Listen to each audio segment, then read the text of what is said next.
Donc là, j'ai plutôt sélectionné des choses qui commencent à être intéressantes aromatiquement et plus sur une texture crème. Donc par exemple, vous avez un reblochon fermier, très joli fromage de Savoie.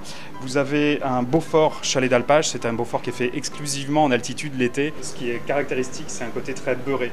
Vous allez voir la texture, ce serait comme un beurre un petit peu plus dense, très légèrement pâteux. Vous allez sentir aussi une acidité qui va être très présente là sur le côté. C'est là où on sent l'acidité. Un petit peu de grains qui sont des cristaux en fait, c'est pas du grain de sel.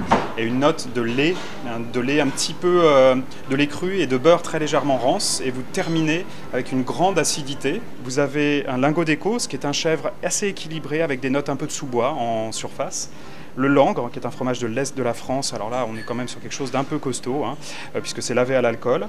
Et un Pérail, qui est un brebis relativement doux et qui va donner des notes un tout petit peu moutonnantes, mais comme de la laine de brebis.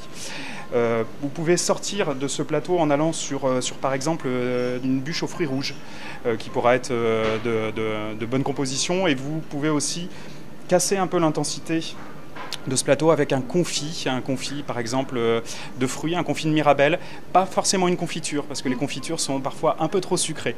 Le confit a l'avantage d'être plus proche de l'intensité du fruit. Voilà, donc pour une viande blanche, je vous propose ça.